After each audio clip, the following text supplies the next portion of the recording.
wabarakatuh. Alhamdulillah, it is the grace and bounty of Allah subhanahu wa ta'ala that we are gathered here on this blessed day of Juma in this blessed month of Hijra. Allah subhanahu wa ta'ala accept our ibadat.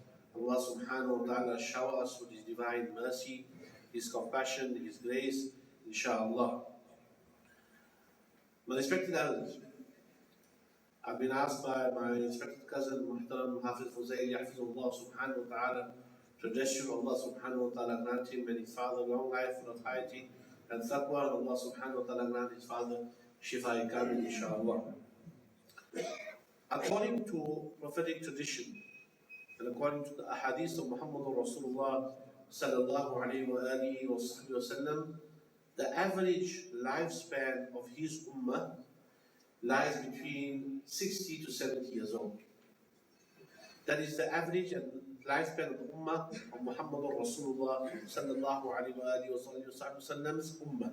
Now, an average person, if you look at his entire life, he will have to undergo 4 important stages.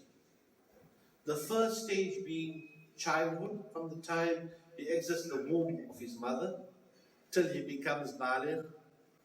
It lasts about 15 years, 14 to 15 years. This is his first stage. Then you have a second stage from the age of 15, 16 till before he gets married. This is roughly 6 to 7 years. This is known as his youth. Then you get from the age of 21 till he gets married till before he becomes old. This is referred to as his married life.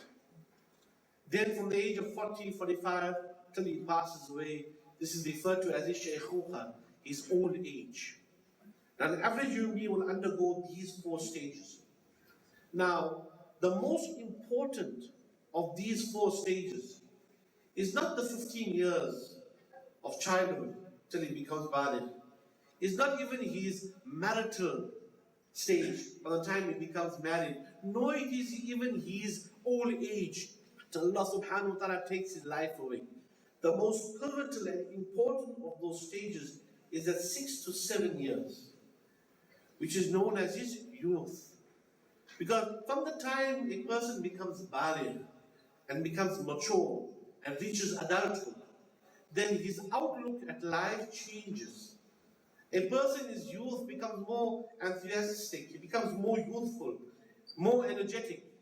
His response to his deen, his service to Allah subhanahu wa ta'ala, his understanding is more intense. That is why his youth will outshape and outchange and mold him to the person he's going to become.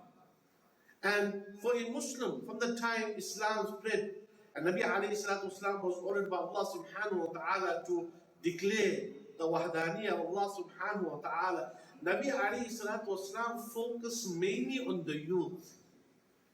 And he used the youth to advance Islam in all dimensions of life. Be it the secular state, in terms of teaching knowledge, be it on the religious forefront. Allah subhanahu wa ta'ala told Nabi alayhi salatu wasalam to use the young among the Sahaba, Ridwanullahi ta'ala alayhim ajma'een. That is why we look, half of our deen is from Sayyidah Aisha radiallahu ta'ala anha. When Nabi alayhi salatu wasalam is reported to have said, take your religion from this rosy cheek Humaira. She was very young. Half of our deen is taken from a woman who was a teenager, a young woman, a young adult. If you look at the Sahaba surrounding Muhammad Rasulullah sallallahu alayhi wa sallam, 124,000 Sahaba at the Wisal, in the leaving of Nabi alayhi salatu wasalam from this dunya, followed plus minus according to the ahadith 20 mujtahids, 20 Sahaba who were able to extract laws from the Quran and Sunnah. From these 20 mujtahids, most of them were youth. Abdullah ibn Abbas, known as Tarjuman in Quran, when Nabi alayhi salatu wasalam touched his chest and told, Ya Allah, increasing him the knowledge of the Quran, grant him the greatest understanding of Quran. How old was he? He was a young man. Some say between the ages of 11 to 12 years old. If you look at the example of Abdullah ibn Umar and Sayyidina Umar son from the founding school of Medina, under which Imam Shafi, Imam Ahmed, and Imam Malik, Ridwanullahi ta'ala alayhim ajma'in, came out from. He was 10, 12 years old at the time. If you look at the founding members of the Hanafi school of thought, Abdullah ibn Mas'ud, radiallahu ta'ala, and Mawla Ali karramallahu ta'ala wajhul kareem, they were young men. If you look at who Nabi alayhi salatu wasalam appointed as the commander-in-chief of the Muslim army to send them in battle against the Romans, Usama ibn Zayd, a 16-year-old youngster. If you look at the conquering of Hindustan, the Indo-Pak subcontinent, Muhammad bin Qasim, a young man of 17 years old, the conqueror of Constantinople, Sultan al-Fatih, Muhammad al-Fatih, when Nabi alayhi salatu wasalam made that statement, great is that army who will conquer Constantinople, blessed is that commanding-in-chief. A young man made that dua, and he made it his duty to be that commander-in-chief at the age of 21 years old. He conquers Constantinople. You look at Tariq ibn Ziyad, who conquered through the rock of Gibraltar and entered into Spain. And many examples, Abdul Rahman ibn Auf, radiallahu ta'ala, and great examples of Sahaba that how Islam spread and were the pivotal members in the community, that Islam was strengthened and Islam spread and knowledge grew, were youth. They were not old men. So Nabi alayhi salatu wasalam says, that is why Rasulullah sallallahu alayhi wa sallam used to say in a hadith, he says, Al-Shabab shu'batun min al-junun. He says, adolescence is a department of insanity, meaning at this great juncture in a person's life, his young age, he can mold himself to become that person who will be called a representative of Allah subhanahu wa ta'ala on this earth, or he can lose his path and become a danger and a detrimental object to himself as well as the Ummah of Muhammad Rasulullah sallallahu alaihi wasallam. Now, if you look at the Muslim Ummah throughout the world, we ask ourselves, where is our youth? Where is our guiding members? Where is our future generation? The masajids are full by the elderly members of the community. The positions of da'wah and tabligh are held by mature adults. Where is the enthusiasm of the youth? Where is the interest of our youth? And yet they are the future of the generation and the future of Muhammad Rasulullah sallallahu alaihi wasallam's ummah. And this is where we need to focus ourselves, to teach them, to give them a balance, to train them, to educate them, and to be mindful of the environment which we are growing up ourselves and our children in. That is why today we cannot use a methodology which is 50 years old to try and educate and upbring our children in 2015. Sayyidina Maulana Ali karramallahu ta'ala wajhul kareem makes a very beautiful statement. He says, train your children with a training that is different from your training. For they were created for a period that is different from your period. So we have to mold them, we have to educate them, we have to transform them. And we have to use different methodologies, different ways, different strategies to bring them into a masjid. You can't tell a child, for example, hit them, come into the masjid. For example, when he becomes baligh, he's not going to listen. We teach our children in madrasa and we hit them, read the Quran. We make sure they sit with the Quran, otherwise we use the stick or our hands, we force them, or we deprive them of some of the privileges. But we don't teach them the reason for coming into a masjid, performing the salah. We don't educate them and speak to them, look, salah is a relationship between us and Allah subhanahu wa ta'ala. It is a form of communication, 5 times a day. That when you read salah, according to Abdul Qadir al-Jilani, Qaddasallahu ta'ala sirrahu al-aziz, you are standing in front of the proximity of Allah subhanahu wa ta'ala. So by reading salah, teach our children that is not only a ritualistic prayer, it is a form of spirituality that will elevate you from wherever you are to the court of Allah subhanahu wa ta'ala, which is divine. It is a means of relationship, of communication between yourself and your Creator. By teaching your child about the value of reciting the Quran, especially with meaning, you are communicating with Allah subhanahu wa ta'ala. These are the words of Allah subhanahu wa ta'ala. That you cannot converse with Allah something greater than which He conversed with you. And that is the Quran, the kalam of Allah subhanahu wa ta'ala. He converses with us as His creation through His book, through His kalam. So if you want to converse with Allah subhanahu wa ta'ala, if you want to build a spiritual bond between us as His slaves and He as our creator, we need to recite the Quran and understand and implement its meaning. So when we teach and bring our children up, and the greatest madrasa, don't be content with the fact that our children go to madrasa and school and after school, and therefore we have no responsibility. The first madrasa is the madrasa of a parent, the madrasa of a mother. And not only the mother is the first school of thought. That is why they say there's a saying, to educate a man is to educate an individual. To educate a woman is to educate a nation. So by teaching our daughters to become better educators, better scholars of deen, they're not only limited to the kitchen place, but a woman's place in Islam goes beyond that. Women at the time of Muhammad Rasulullah took part in battle. Nusayba bint Ka'b al-Ansariya radiallahu anha defended Nabi alayhi salatu wasalam in the battle of Uhud. The first Shahida, the first martyr to give their life for Allah and His Rasul sallallahu alayhi wa sallam was Sayyidah Sumayya, a woman. Half of our deen is given by a woman. Sayyidah Aisha radiallahu ta'ala anha. Today what we will call in the position of Minister of Finance, in the time of Amir al-Mu'mineen, Umar ibn Khattab was a woman. He appointed a woman as Qazi of the marketplace. Today you call that portfolio Minister of Finance. So our daughters, at the time of Muhammad Rasulullah and our women folk, were great leaders. They were mathematicians. Look at Lubna of Spain, Cordoba, a great mathematicians, not only in terms of deen, but in terms of knowledge, mathematics, science. They were in the leading forefront. Because Islam subhanahu wa Allah subhanahu wa ta'ala propagated, knew the value. If the foundation is correct, if the foundation is strong, then the building would last. But if the foundation is weak, the building is going to collapse. So if we don't build the foundation of ta'aleem, and not only that, it's not only restricted to our women folk. When we come back from home, we as men, we find we are tired. We say, no, I worked. We come home, there's my food. Food will be ready. Children are in the bed. After we come back, the TV on, watching the super sport, relaxing now. I worked hard, legs are up. We don't want to sit with our children. We don't want to sit on the edge of their bed. Educate them, ask them how was their day. Sit to them, even on the dinner table. Even on the dinner table, for example, where is the ta'aleem? Father, mother, daughter, son may be sitting on one table, but they are miles away.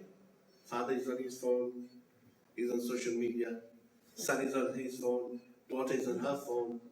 What happens? Even in our home, daughter goes in the room, closes the door, son goes in his room, closes the door. We don't know what is happening in our children's life. We don't know who the friends of our children are. We don't put ourselves into their lives. Why? Don't interfere with my life. This is my life. These are my friends. Yet Nabi sallallahu alayhi wa sallam says, الرجل على دين خليله فلينظر أحدكم من يخالل. Man is always on the deen of his friend. So look who you take as a friend. So if we want our children to become leading, pious individuals, people of strength, people that will benefit not only themselves but the community in which they live in, you have to be careful and be wary of who they accompany. Who are their friends? Are the friends people of piety? Are they friends people of positive behavior? Or are they friends of negative behavior? People of immorality? We have to take an important role in the lives of our children. We sit on one table, but we have no communication. We don't know what is happening in our lives of our sons and daughters. Therefore, when our sons abuse substances, she says, I don't know about it. I was oblivious of the fact that he's into drugs. Yet we have to be, that is why, the simple reason, we don't know the names of our nephews and nieces. When our family and a newborn is born into the community, we are unaware of it. We have no knowledge of what is happening for the simple reason. Nabi sallallahu alayhi wa sallam is one of the signs of the hour. Nabi sallallahu alayhi wa sallam says, one of the signs of Qiyamah, he says, أَن تُوَاسِلَ الْأَطْبَاقِ وَأَن تُقْطَعَ الْأَرْحَامِ. He says dishes will be communicated continuously, meaning satellite dishes will be communicated continuously, be spinning.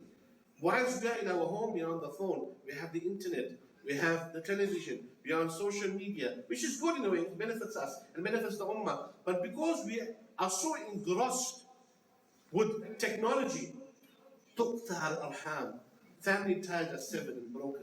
We have no relationship.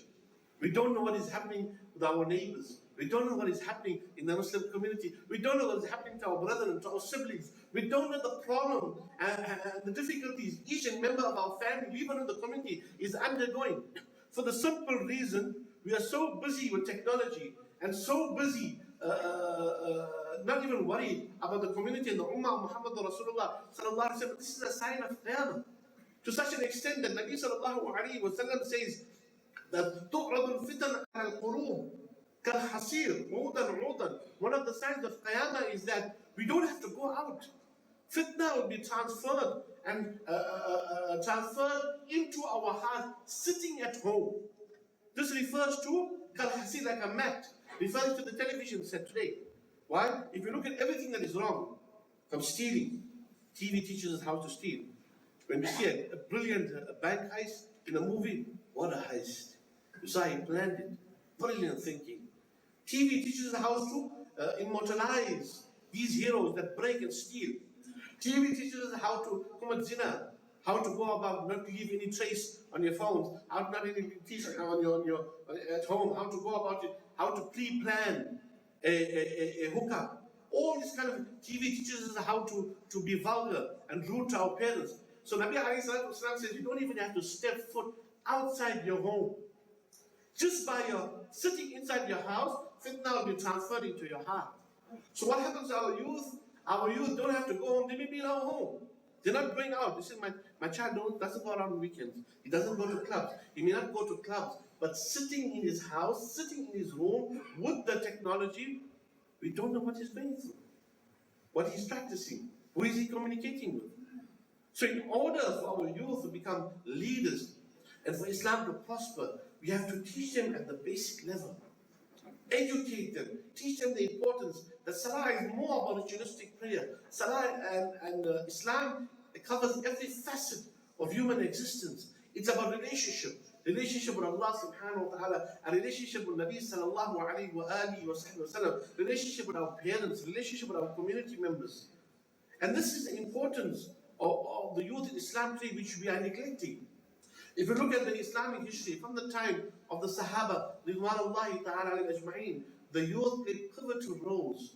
Our schools of thought of all fiqh, Imam Abu Hanifa, Imam Shafi, Imam Malik, Imam Ahmed, the founding members were young men, brilliant men. If you look at the example of Islamic contribution to knowledge, from algebra to optics to science, they were young men who grew up as youth because their foundations were strong. Allah subhanahu wa ta'ala used them. Allah subhanahu wa ta'ala blessed them. Allah subhanahu wa ta'ala guided them. And that is why Nabi sallallahu alayhi wa sallam says, خَيْرُ النَّاسِ أَنْفَعُهُمْ لِلنَّاسِ. The best of people are those that are most beneficial to people.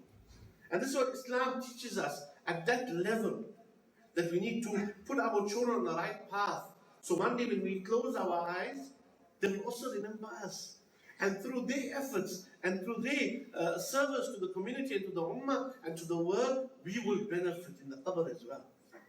That is why it's time. And if you look at the history, it's time we go back to our roots.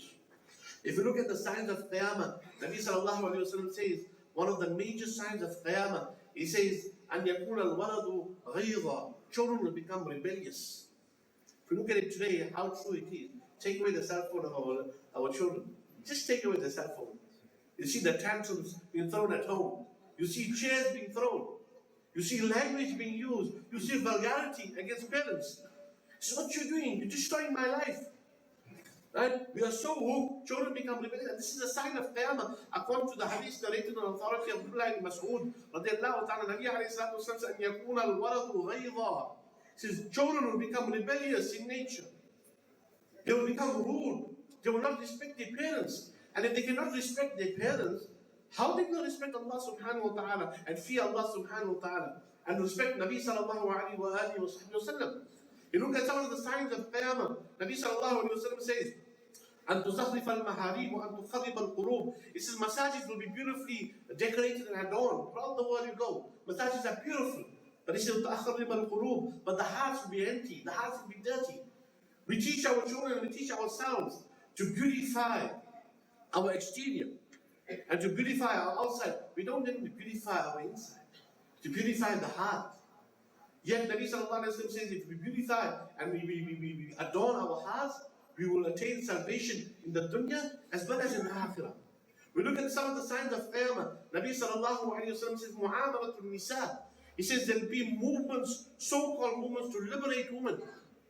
We don't, and we need to educate this to our children, especially our daughters. Today you look at the world where a woman will get fined. She's fined for wearing clothes. Society throughout the world. A woman who wears a hijab or covers herself, she's fined. But a woman that takes out her clothing, she's rewarded. She is paid to take off her clothing, but she is fined to wear a clothing. The honor of woman that Allah subhanahu wa ta'ala teach our children that these are not restrictions. And women are not subjugated or oppression on women. These are rights to liberate you, not by us as men or your father or your grandfather. But these rights are coming from Allah subhanahu wa ta'ala and Muhammad Rasulullah, because you are more valuable in your community than men. You're more valuable. You're more precious than diamond. So if we safeguard you, that is why Nabi alayhi salatu wasalam said, if you have a daughter, if you bring her up well, you educate her, give her the best of education, you give her the best of food, you nourish her, you get her married into a good home where she's looked after. For every daughter that you do that to, Nabi alayhi salatu wasalam says, one door of Jannah is guaranteed for you. One door of paradise is guaranteed. That is why Nabi sallallahu alayhi wa sallam says, the best among you, the last words to come out of the beloved lips of Muhammad Rasulullah sallallahu alayhi wa sallam before he left this dunya, with as-salah, as-salah, wa ma malakat imanukum. Your salah, what your right hand possesses, meaning your woman folk and your children. Look after them. Educate them. Give them the best of both, the dunya and the deen. Today we have separated secular knowledge from religious knowledge. Where in the time of Rasulullah and the Sahaba it was one. Give them the best. Give them the dunya. The Quran says, وَلَا تَنْسَ نَصِيبَكَ مِنَ الدُّنْيا. Do not forget your portion of dunya. Let them enjoy this dunya. But give them the akhirah, the sharia, which is more important. Because the dunya is going to come to an end. The sharia that you give them, the Quran, the sunnah, the rigorous following and emulation of Muhammad Rasulullah sallallahu alayhi wa sallam will lead them into salvation in the qabr as well as in akhirah. And this is where we are lacking today. Because when Nabi sallallahu alayhi wa sallam, when a woman came up to him, a Habibia, and she cried, she was tending to a fire, at the time mending glass, she had fire, she had a small couple of month old baby, and as the child was going to the fire, every time her child was drawing near to the fire, the mother pushed the child back, protecting the child. So after a while, she comes to Muhammad Rasulullah, who's watching this, says, Ya Rasulullah sallallahu alayhi wa sallam, I as a mother wish to protect my child from getting burnt. And I'm pushing the child back. Every time the child is drawing towards the fire, I push the child back. He says that Allah, who is most awful for him, subhanahu wa ta'ala, who is the most compassionate, how is he going to burn his slaves and his creation in the fire? When Nabi alayhi salatu wasalam begins to tear, and Jibreel comes down straight to alayhi salatu wasalam with wahi. He says, Ya Rasulullah, tell your ummah, tell your ummati, tell the Sahabia, it is not Allah's desire to burn his ummah, or burn his creation, or his slaves. Allah doesn't want to burn his creation. Rather, it is his creation that are burning themselves. Why? He says, look at it. The ulama give commentary. He says, look at Jannah. To attain Jannah is free. It doesn't cost you a cent. Salah doesn't cost you 1 cent. Quran doesn't cost you 1 cent. To say Allahumma bismika amutu wa ahya when you go to sleep doesn't cost you 1 cent. To wake up doesn't cost us 1 cent. To say tasbih subhanallah doesn't cost us 1 cent. Yet, to say subhanallah alhamdulillah once fill up the space between the heavens and the earth in reward for one subhanallah alhamdulillah. To write Duru Sharif salawat upon Muhammad Rasulullah doesn't cost us 1 cent. To praise Allah subhanahu wa ta'ala, to say astaghfirullah. Nabi sallallahu alayhi wa sallam said, what is wrong with you, O children of Adam?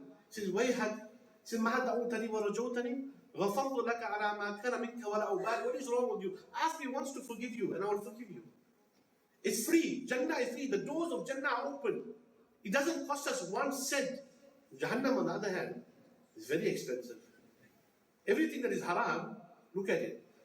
To steal, you require money. Alcohol costs money. Zina costs money. To buy prepaid and put in the phone to commit the wrong costs money. Everything that is haram is expensive. Whatever we earn the entire week from Monday to Friday is gone. Gambling, everything. And the door of Jahannam is shut. But we're forcing it open. The problem is, Jannah, we don't want to go towards it. Why? It is free. What is free, we don't accept. What we have to pay for, we'll take. Why, it's mine. So we force the doors of Jahannam open and we throw ourselves. So who is burning who? Allah Ta'ala doesn't want to burn us. We are His creation. Every single time we open our eyes in the morning till the time we go to sleep, Allah Ta'ala looks for every excuse to save us. Subhanahu wa ta'ala. He says, make wudu, you wash your sins. He says, make wudu when you go to sleep and you pass away shaheed. Read Surah Tabarak, you'll be protected. Read Surah Waqiyah, you'll be protected from poverty. He says, read Darul Sharif, Nabi Sallallahu Alaihi Wasallam says, it will be a form of salvation for you, a form of shafa'ah for you. But how we go to sleep? With the TV on, we go to sleep. We don't go to sleep, Allah, Bismillah, we go add the phone, up on the phone. Right? The last one, more, as we go, first thing in the morning when you get up, this is the forward message we got. So we ourselves are to blame. So inshallah, let us, this is a small nasiha message, that give our children the dunya, no problem. But prepare them for the akhirah, mold them with the teachings of the Quran and Sunnah. By doing that, they'll be successful in the dunya and they'll be successful in the akhirah. And the ummah will be successful in the dunya. Remember, and I will conclude with this waqiyah, inshallah, that Allah subhanahu wa ta'ala, this is a beautiful example that we are very forgetful about.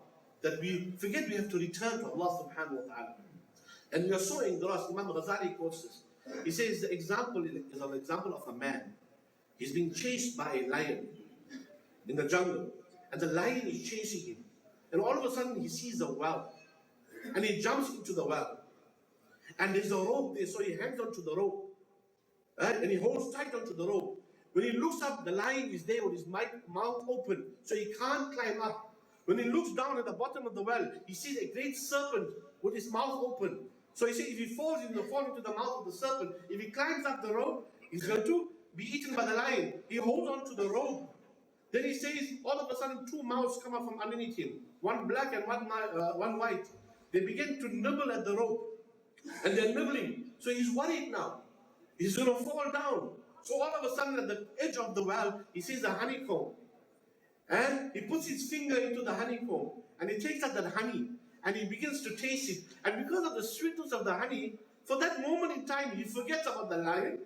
He forgets about the serpent. He forgets about the mouse eating the rope. So Imam Ghazali says that lion is a symbolic of death or maut. Wherever you're going, death will always be running after you. You can't hide from it.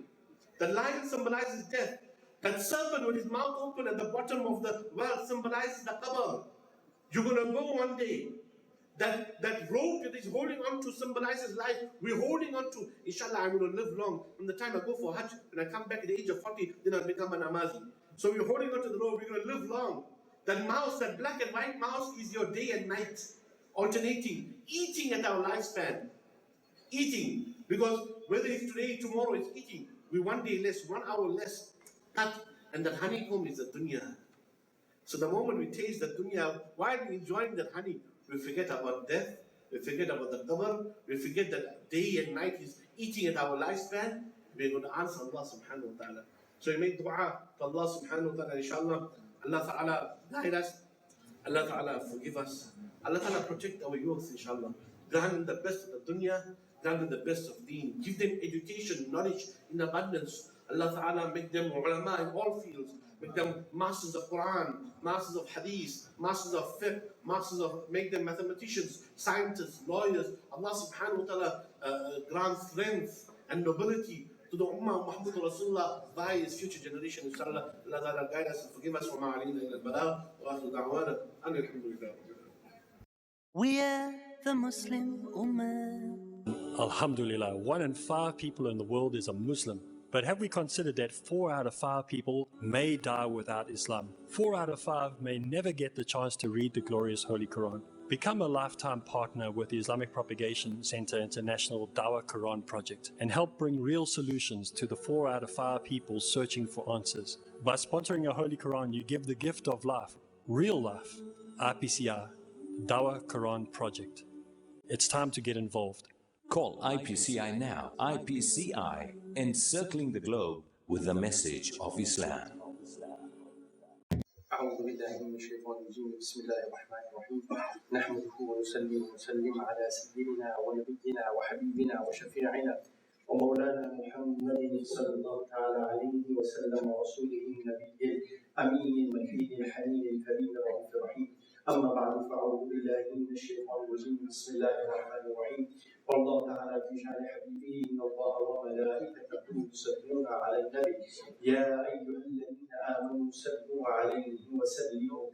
تسليما. اللهم صل وسلم على سيدنا محمد وعلى ال سيدنا محمد كما تحب وترضى بان تصلي عليه. بسم الله الرحمن الرحيم. وما لكم لا تقاتلون في سبيل الله والمستضعفين من الرجال والنساء والولدان الذين يقولون ربنا أخرجنا من هذه القرية الظالم أهلها واجعل لنا من لدنك وليا واجعل لنا من لدنك نصيرا. صدق الله العظيم وبلغنا رسوله النبي الكريم ونحن على ذلك من الشاهدين والشاكرين والحمد لله رب العالمين. Most respected brothers, respected elders, brothers and sisters in Islam, Assalamu alaikum wa rahmatullahi wa barakatuh. Alhamdulillah, with the grace of Almighty Allah subhanahu wa ta'ala, we have entered a new Islamic year, which commenced a day or two ago. And we have entered into the 1437th year after Hijra. And as you are aware, the Islamic calendar historically has been calculated from the momentous and epic occasion and journey of the Holy Prophet ﷺ when he traveled from Makkah al-Mukarramah to al-Madinah al-Munawwarah on various levels and various designations with his closest companion Sayyidina Abu Bakr as-Siddiq radiyallahu ta'ala anhu, which is known as the Hijra. So the Islamic calendar is marked by the event of the Hijra. Not that we ignore the other 13 years in Makkah, but it is marked by the event of the Hijra, and it has been chosen as to when the Islamic calendar commences. And this was established with the consultation of the other Sahaba Ikram by Sayyidina Umar ibn Khattab, because the Sahaba Ikram felt that historically this was the defining moment in the history of Islam, and it was a time of revolution for Islam going forward. And it starts off with the traditional Arabic month of Muharram al-Haram, which is a forbidden month out of the 4 forbidden months which Allah subhanahu wa ta'ala has spoken about in the Quran. But the reality of the matter is from the perspective of date, if you were to give an exact date in terms of calculation as to when the Hijra calendar actually commences in terms of date, not in terms of month, it commences on the 8th of Rabiul Awwal. When the Holy Prophet sallallahu alaihi wasallam, Monday the 8th of Rabiul Awwal, when the Holy Prophet sallallahu alaihi wasallam entered Pbuh. He spent a few days in Pbuh, and on Friday, the 12th of Rabiul Awwal, the Holy Prophet sallallahu alaihi wasallam concluded his journey into what we know today as Al-Madinah al-Munawwarah, which was Friday, the 12th of Rabiul Awwal. So historically, right, our calendar commences and is marked from the Hijra of the Holy Prophet ﷺ. In terms of the month calculation, it commences with the month of Muharram al-Haram, right? And the actual date of the commencement of the actual Hijra or the Hijra itself reaching its completion was the 8th of Rabiul Awwal in Pbuh and the 12th of Rabiul Awwal when the Prophet ﷺ finally entered his place of destination, which was Al-Madinah al-Munawwarah. Now, I want to discuss the concept of Hijra, the concept of migration, and the reasons wherein it is permissible for us and why Allah subhanahu wa ta'ala has instructed us to engage in Hijra and so on there. And I want to discuss this concept of Hijra simply because our calendar is a calendar of Hijra. Now we are aware of the fact that the Hijra of the Holy Prophet Muhammad Rasulullah sallallahu alaihi wasallam, the migration of the Prophet from Makkah al-Mukarramah to Al-Madinah al-Munawwarah, was not the first migration. Prior to this, the Holy Prophet ﷺ had sent a large delegation of people, which was eventually headed by Sayyidina Ja'far ibn Abi Talib right, to Abyssinia. Now, there are some scholars who are of the opinion that Abyssinia is not necessarily to be taken as modern-day Ethiopia, because Ethiopia itself, was also broken up into Eritrea, and they say modern Abyssinia, Abyssinia and era of the Holy Prophet ﷺ included what we know today as Ethiopia, as well as parts of Sudan. Okay, we don't get into the geographical argument about what Ethiopia and Abyssinia was, but the Holy Prophet ﷺ sent a group and a delegation of Muslims who were undergoing a great deal of torture, who were not allowed political freedom as well as religious freedom to engage in Hijra from Makkah al-Mukarramah to